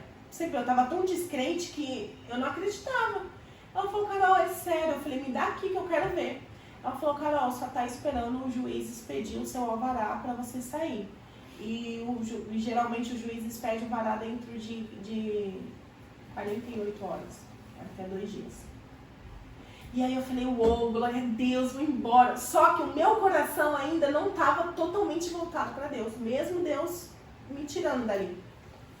E aí a máxima que tem para você ficar presa depois de você ter um alvará, eu tinha um alvará, mas eu não tinha ele em mãos. Sim. Então o que eu fiz? Saí dando todas as minhas coisas. Saí dando todas as minhas roupas, tudo que eu tinha. Minhas heranças que eu tinha lá, saí distribuindo. Eu falei, ó, isso vai ficar pra você, isso vai ficar pra você. Porque na minha cabeça eu ia sair naquele dia.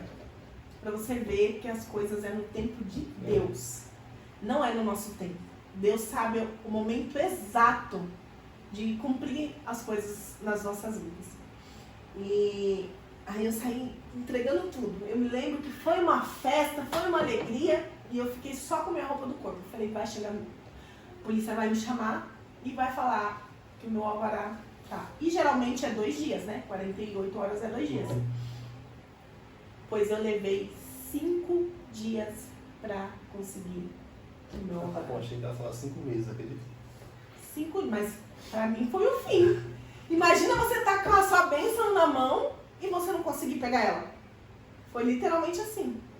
Eu falei, mas como assim? Eu tô livre e ainda eu tive que ficar mais 5 dias dentro da cadeia para poder receber o meu alvará, para poder sair de liberdade. Eu falei, hoje eu sei que era Deus ali me tratando. Tipo assim, Deus não deu de bandeja. Deus não falou assim, eu vou dar assim, toma, vai embora. Não, peraí, não é bem assim. Vou te entregar, mas vai ser do meu jeito, vai ser na minha hora, vai ser quando eu quiser. Depois desses 5 dias que se passaram, eu me lembro que eu não tava nem esperando mais, sabe?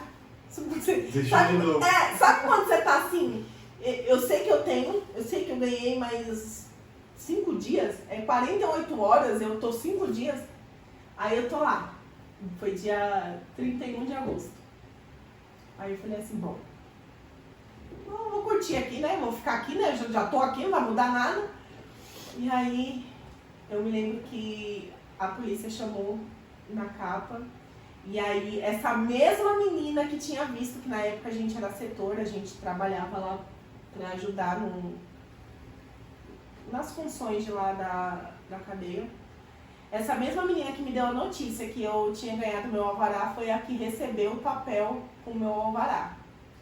E eu tava lá embaixo no térreo, e aí eu lembro que ela gritou, olha o alvará!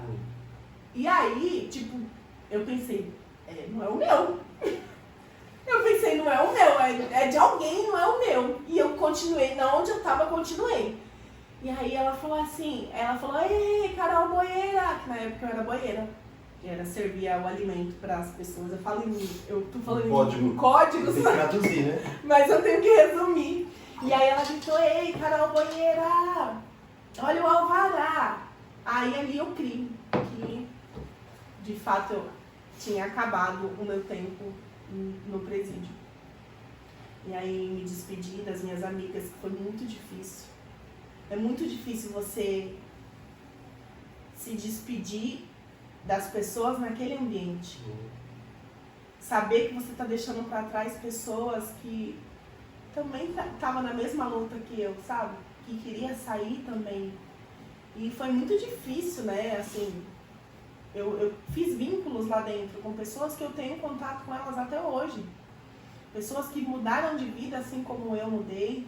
E foi muito difícil olhar para trás e saber que eu deixei pessoas lá, pessoas que também estavam na mesma esperança que eu. E aí saí. Saí, vim embora. Detalhe, eu esqueci de contar a maior bênção da minha vida, que fazia parte do propósito de Deus. Nesse tempo todo da minha prisão, eu escrevia cartas para as pessoas, porque eu não tinha o que fazer. Ou você escrevia carta ou você escrevia carta. E aí eu escrevi carta, comecei a escrever carta para algumas pessoas, para meus amigos e tal. E é muito entediante aquele lugar. E aí um dia eu escrevi uma carta pro meu irmão e falei assim, Júlia, arruma um amigo seu aí pra mim conversar, porque tá muito entediante, eu não tenho mais pra quem escrever carta. E aí ele foi e me mandou 2 amigos dele, 2 amigos pra se corresponder comigo. Mas eu não queria nada além de uma conversa, eu só queria bater papo, eu só queria esparecer. E ele me mandou 2 amigos pra se corresponder. E um deles, eu comecei a escrever para um deles, escolhi um dos 2, respondi. Na verdade, eu respondi os 2, mas eu fiquei se correspondendo com um só. E aí, fiquei uns 6 meses me correspondendo com esse rapaz, a gente conversando e tal. Só que eu não queria ter relacionamento, eu queria conversar. Aí um dia eu enjoei. Falei, não quero mais falar com esse cara. Esse cara me irrita, me deu a louca. E eu falei, não quero mais conversar. E aí, procurando no meu pote de cartas lá, falei, vou procurar alguém aqui pra me escrever. E aí eu achei um desses amigos que meu irmão tinha mandado. Que eu tinha escrevido uma carta pra ele e ele tinha respondido. Falei, vou escrever pra esse menino aqui. Só que eles eram do mesmo raio. E pela cadeia, pela ética da cadeia, você não pode se corresponder com 2 pessoas do mesmo raio. Só que eu era louca. Eu era louca, literalmente. Eu falei, sabe de uma coisa? No mesmo dia que eu escrevi a carta pro cara falando que eu não queria mais falar com ele, eu escrevi pro outro. E quem que era o responsável pelas cartas, de receber as cartas? O cara que eu tava conversando. Então, automaticamente, ele viu que chegou uma carta da mesma pessoa pra ele e pra uma outra pessoa. E aí deu o quê? Uma leve ideia na cadeia. O cara surtou. Porque ele achou que eu era a mulher dele e ponto, e surtou. Aí eu mandei uma carta pro meu irmão, falei, pode parar com isso, esse cara não que ele é quem, ele não é meu dono, eu falo com quem eu quiser, e, enfim. Essa pessoa que eu me correspondi, a gente começou a conversar, a gente começou a criar um vínculo, começou a falar dos propósitos que a gente tinha quando saísse e tal. A gente criou um laço. Acreditem, gente, dá pra criar laço através de cartas. É meio antigo, mas dá. E aí a gente começou a conversar, começou a fazer planos. Ele falava que ele queria sair, queria mudar de vida, queria sair do crime, queria, sabe, fazer as coisas certas. Só que na minha cabeça eu falei, esse cara tá jogando um caminhão de areia no meu olho, eu vou jogar uma tonelada no dele. Vou fazer ele acreditar que eu tô na pilha, que eu tô acreditando em tudo que ele fala. Porque eu era muito desacreditada do amor, tipo, muito desacreditada de que as coisas poderiam acontecer na vida. E aí, falei, não, ok. Aí, passou-se o tempo, a gente com tempos conversando. E nas cartas, eu dizia pra ele que se eu saísse primeiro, eu ia visitar ele. E ele falava que se ele saísse primeiro, ele ia me visitar. Só que eu não acreditava. Uma mulher falar que vai sair e vai fazer é mais fácil. Porque mulher doida. Um homem é muito mais difícil. E aí ele saiu primeiro. Minha mãe ia lá, a gente começou a conversar, a gente criou laço, começou a fazer planos a dois. A gente começou a ter um relacionamento, digamos assim. E a gente fazia planos de sair, de ficar junto e tal. E aí a minha mãe foi lá, minha mãe criou um vínculo com ele, porque minha mãe visitava meu irmão, minha mãe também faz visitas nos presídios, conheceu ele, minha mãe teve uma direção de Deus. Minha mãe olhou pra ele, antes mesmo de eu conhecer ele, e falou assim pro meu irmão, falou, Maurício, eu posso ir falar com aquele rapaz? Porque não pode, visita não pode falar com outras pessoas. Meu irmão falou, pode, eu vou chamar ele aqui. Aí minha mãe foi, passou algo de Deus pra ele, falou pra ele se ela podia dar um abraço nele de mãe, e ela não sabia que ele tinha um trauma. Foi literalmente Deus. Enfim, resumindo, porque é muito longa a minha história, essa pessoa que eu conheci saiu da cadeia primeiro que eu, e aí ele, adivinha pra onde ele foi? Foi te visitar. Errei. Você não gosta de tentar adivinhar? Foi pra casa da minha mãe. Bateu lá na minha mãe. Ele saiu um dia antes, ligou pra minha mãe e falou assim, dona Conceição, meu irmão vai aí, eu mandei meu irmão comprar um presente pra você. E ele vai aí amanhã levar pra você esse presente na sua casa, tá bom? E minha mãe, não, meu filho, não precisa. Não precisa disso não. Minha mãe já tinha tomado de filho pra ela. E ela, não, meu filho, não precisa. Ele falou, não, precisa sim, você fez muita coisa por mim. Tudo que minha mãe mandava pro meu irmão, minha mãe mandava duplicado, que minha mãe mandava pra ele, porque ele era sozinho na cadeia. E aí, o que aconteceu? Eu não vou tentar adivinhar. Ele saiu, ele saiu, aí bate lá na casa da minha mãe. E aí ele chamou, dona Conceição. Minha mãe tava dormindo, quem atendeu foi minha avó. Quando minha mãe conta essa história, eu dou muita risada. E aí ela fala assim, minha avó atende e ele fala assim, minha avó fala, quem é? Aí ele fala, é o irmão do Igor, que veio trazer o presente pra Conceição. Só que na realidade era ele. Aí minha avó foi e acordou minha mãe, que eles moram todos no mesmo quintal. E me falou, Preta, o irmão do Igor tá aí, que veio trazer um presente. Minha mãe levantou, normal, como se, ela já sabia que ia chegar um presente. Quando ela sai pra receber, quem era? Era ele. Era ele, o dito cujo, chamado Leandro. E aí, minha mãe pegou ele pra morar. Minha mãe botou ele dentro da casa dela pra morar com ele. Tipo, ela adotou ele. recebeu ele ficou morando e a gente continuou conversando. E aí essa pessoa me pediu em casamento. Queria entrar para me visitar. Como eu não tinha, quando eu entrei na cadeia eu tinha um relacionamento, mas eu deixei livre para a pessoa seguir a vida, porque afinal de contas não tinha nada a ver com a história. E aí, como eu não tinha ninguém, eu vendi meu hall de visitas, de casal no caso, né?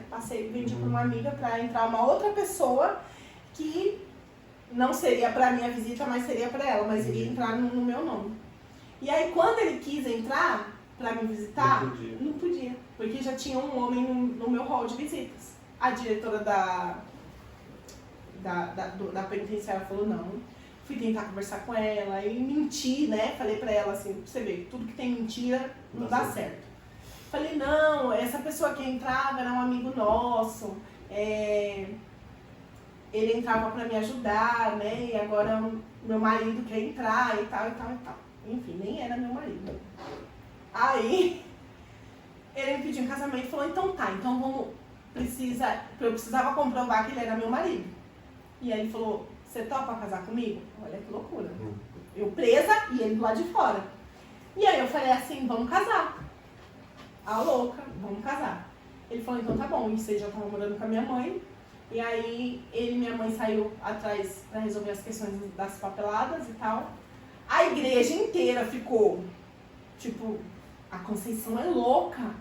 Como que ela vai entregar a filha dela na mão de um cara que ela conheceu há pouco tempo? Enfim. E aí, ele foi atrás, nos casamos, casei dia 6 de dezembro de 2016. Não. Eu falei, eu tenho que parar de 2000 Eu casei com ele, eu tava presa ainda. Então é 2015. 2015. Tá vendo? Agora eu acertei. Esse aí. Não, 2015 eu saí, eu casei em 2014. Casei dia 6 de dezembro de 2014. Eu dentro da cadeia e ele fora.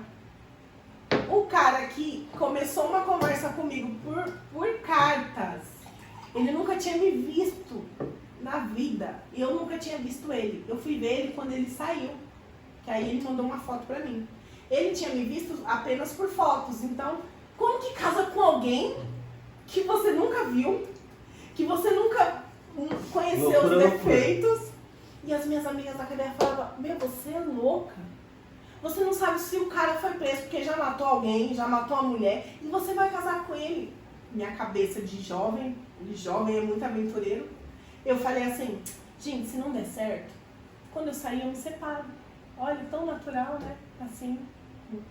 E aí, 9 meses depois de casada, a gente fez todo esse trâmite para ele conseguir entrar para me visitar. No final das contas, Deus falou o quê? Não vai entrar. Não é assim que funcionam as coisas. Ele não entrou. Depois de 9 meses casados, eu saí de liberdade. E aí eu saí, ele foi a primeira pessoa que foi me buscar. Quando eu recebi a liberdade, que minha mãe recebeu a ligação do advogado falando que eu tinha ganhado a liberdade, foi uma briga, porque todo mundo queria ir. Minha pastora, meu pastor, e todo mundo. E aí ele falou, não vai ninguém. Ele falou, vai eu vou buscar ela. Não, mas Leandro, a gente quer ir tanto tempo longe, a Carol e tal. Vai eu. No final das contas ele foi. E aí fica a pergunta, como eu já estava 9 meses casada. E aí todo mundo no desespero, Conceição, se a Carol sair e olhar pra cara dele e falar assim, não gosto dele, não faz meu tipo, o que vocês vão fazer?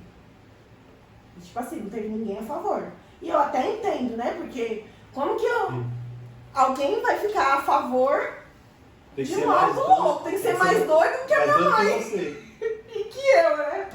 E aí, todo mundo foi contra, minha mãe precisando de testemunha pro casamento e tal, saí. E aí, aquele encontro, o encontro que todo mundo tava aqui fora na expectativa de saber como seria. Eu digo que quando as coisas é de Deus, quando tem um propósito, não tem como dar errado, né? E aí, eu saí, me encontrei com ele, e aí, o meu primeiro encontro com ele, no dia que eu saí mais 2 meninas que tinham ganhado liberdade de outros pavilhões. E elas saíram comigo. E aí eu tô bem lá, andando, conversando, toda feliz, me adaptando ao novo ambiente, né? Eu tava saindo de novo. De repente eu só escuto assim, e aí, Ana Carolina? Uma voz grossa. E aí eu olhei, e eu na minha cabeça, eu falei assim, meu Deus, como que eu vou cumprimentar esse homem, gente? Eu já tô casada com ele, mas como... É diferente de um namoro, né? Você tá namorando, você conhece, você sabe, né? Eu não tive isso, meu namoro foi por cartas. E aí... ele falou, e aí, Ana Carolina? E aí eu olhei pra ele, foi tão natural, gente, acredite. Parece que é zoeira, mas é verdade. Eu olhei pra ele e falei assim, meu amor! Abracei ele e a nossa ligação foi tão assim que parecia que eu tinha entrado na cadeia Conhecendo ele. Casada com ele. Foi tão algo assim. Eu falo que hoje meu casamento foi algo de Deus. É uma história que é louca, mas Deus usa as coisas loucas para confundir as sãs, né, as sábias. E nós dois somos duas pessoas improváveis, que as pessoas olhavam e falavam assim, tanto para mim quanto ele, não vai dar certo.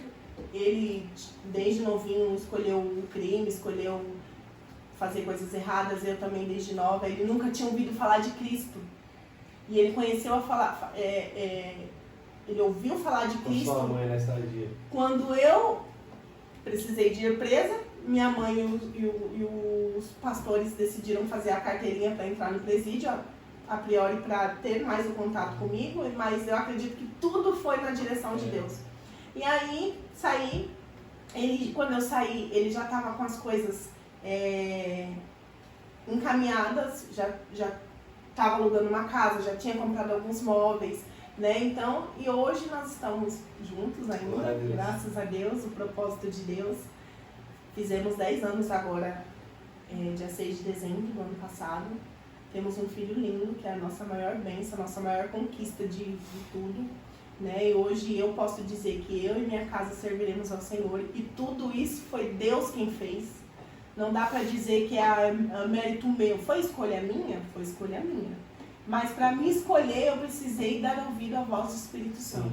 Eu precisei falar assim, eu quero voltar. Para você ver que interessante, na minha volta. Eu saí da cadeia, quando eu falei para você que eu saí da cadeia e eu não voltei para Cristo diretamente, foi porque foi exatamente assim. Saí da cadeia, na primeira semana que eu saí da cadeia, eu tive um convite. Vamos para Paraisópolis? Para 17. Ao invés de eu falar o quê? Não, porque eu tinha falado lá atrás nas cartas pro Leandro que quando eu saísse, eu queria voltar a minha vida com Deus, eu queria ficar firme. Estou me sentindo naquele filme que você vai assistindo as coisas dando errado e você fica assim de fora, não faz isso, a pessoa faz. É tipo isso. Aí eu tinha falado pra ele, quando eu sair, eu quero mudar de vida, eu quero voltar pra Cristo e tal. E no fundo era uma verdade. E aí, quando eu recebi o convite, ao invés de eu falar assim, não vou, eu falei, vamos. E ainda arrastei ele, porque ele queria mudar de vida de verdade, ele estava cansado da vida que ele queria. Eu não contente, falei, vamos. Aí fomos fomos duas, fomos três. Na terceira vez, na quarta vez que chamaram, ele já não quis ir.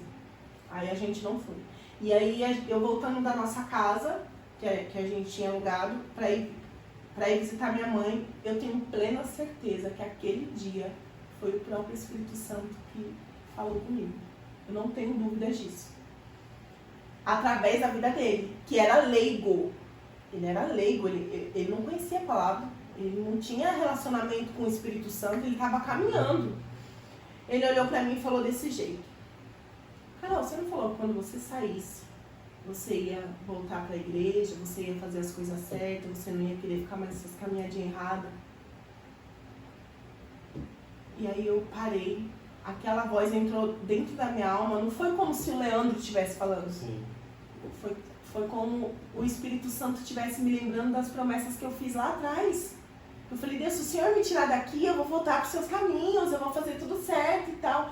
Naquele momento eu lembrei, eu falei para ele, Leandro, eu falei. Ele falou, então por que você fica me chamando para ir para a 17? Para ir para o rolê? Ele falou. E ali, daquele dia em diante, eu já estava indo para a igreja, mas eu só estava indo. Daquele dia em diante eu fui lá na frente, eu me reconciliei com Cristo. E de lá pra cá eu nunca mais larguei a Cristo.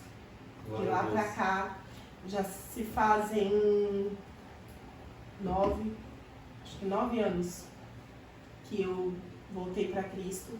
E tô com Ele até hoje, vou com Ele até o fim. Não me arrependo de nada do que eu fiz hoje com Cristo, né, lógico. E das minhas escolhas. Hoje eu e minha casa servimos ao Senhor, eu já tenho minha família, tenho meu esposo, meu filho é um profeta, meu filho tem batalha espiritual, cara, meu filho tem 7 anos. Esses dias eu até gravei um vídeo dele, mandei no grupo dos líderes da igreja, mostrando que o que o diabo estava tentando fazer com ele, a autoridade que ele tem de falar assim, sai do meu quarto, sai da minha vida, porque ele ouviu o diabo falando pra ele, vai na cozinha e se mata. Pega uma faca, uma criança de 7 anos. Então, assim, hoje eu tenho orgulho da pessoa que eu me tornei, das servas de Deus que eu me tornei, sou diaconisa na igreja, e isso eu não digo com mérito nenhum, eu digo isso para provar para as pessoas que Deus pega o nada e transforma em tudo. Que é só Jesus que pode fazer isso. Não tem outra pessoa que pode mudar a vida de alguém assim, desse jeito. É só ele. E que pode, e que vai até as últimas consequências para tentar trazer de volta um filho. Então, jovens, pessoas, homens que estão perdidos e que pensam assim, para mim não tem mais jeito, eu digo com conhecimento de causa, tem jeito. Jesus, ele é capaz de fazer o possível e o impossível para trazer alguém de volta para casa dele. E na nossa igreja, meu marido foi curado de traumas que ele tinha da morte da mãe, que ele foi acusado, que a mãe morreu de problemas cardíacos, mas morreu num dia que ele fugiu de casa para ir usar drogas, em uma discussão que ela teve com ele, e ele foi acusado a vida inteira da morte da mãe. E ele foi curado disso, ele conseguiu chorar o choro do luto depois que ele passou no retiro da nossa igreja, que se chama Sobrenatural, que eu vim até com a camiseta do Sobrenatural, e depois que ele passou nesse retiro, que ele teve esse encontro de fato com Deus, ele conseguiu liberar perdão. Hoje ele tem relacionamento com os irmãos dele, hoje a família dele olha, o pai dele olha pra ele e fala, filho, eu tenho orgulho de você. Sabe, a família dele, o irmão dele que um dia falou que ele não ia ser nada, hoje olha pra ele e fala, caramba, o que Deus fez na sua vida é muito lindo. Deus transforma a vida das pessoas. Glória a Deus, cara. Então eu sou grata a Deus por tudo que eu sou, por tudo que eu fiz, por todas as coisas que Ele me permitiu. Aonde Ele me levou, foi necessário Ele me levar, até no presídio, para poder ser quem eu sou hoje. Hoje eu prego dentro dos presídios com o meu pastor. Hoje nós fazemos trabalho em invasões. Hoje eu posso dizer para as pessoas o que Deus é capaz de fazer, sabe? Para trazer de volta alguém, um filho, o filho pródigo. Que eu sempre digo, eu fui a filha pródiga porque Deus falou assim, ó, eu pedi a herança e Deus falou, toma, vai, faz o que você quiser. Mas quando eu retornei, ele fez festa, ele me abraçou, ele me deu oportunidades. Eu nunca pensei que eu seria quem hoje eu sou. E eu não digo sobre cargos da igreja, não digo sobre títulos. Hoje eu sou uma líder, graças a Deus. Deus confiou a mim pessoas para me cuidar, mas eu não digo sobre isso. Eu digo sobre o que ele fez internamente. Sobre a pessoa que ele me tornou e o relacionamento que eu tive com Deus. E esse é o poderoso amor de Deus e a poderosa mensagem. E a pergunta que fica é, que o livro vem quando? Eita. A real é que eu tenho vontade. Eu não tenho, talvez, criatividade, não sei, né? Na verdade, você não precisa criar, né? Você precisa só precisa escrever, né? Exatamente. Entendeu? Você vai usar o seu talento, usar a sua memória, contar a sua história e mostrar Jesus. Mas é isso aí. Obrigado, Carol. Por compartilhar com a gente, por confiar em nós, ouvir essa mensagem muito impactante. O poder de Deus, ele é sensacional. Sim. E ele nos surpreende a cada dia. Todos Quanto mais dias. a gente acha que é difícil um pecador ser resgatado, ele vai no mais profundo abismo. E a gente lembra da oração de Davi, né? Onde eu posso me esconder? Se no mais profundo lá Ele está e a gente vê que Jesus ele é assim. Ele tá. E é isso aí, muito obrigado. Muito obrigado se você chegou até aqui e escutou essa história, você foi edificado com certeza. Ora por nós, compartilha esse vídeo, curte. E isso que a Carol descreveu aqui é o amor de Deus. O amor que busca. Ele ama os não amáveis. Ele ama. Ele Os ama. improváveis. Ele ama todos. Ele ama até as mais improváveis pessoas. Exatamente. Esse é o amor de Deus. Se você chegou até aqui, você foi incendiado pelo amor de Jesus. Um abraço e até a próxima.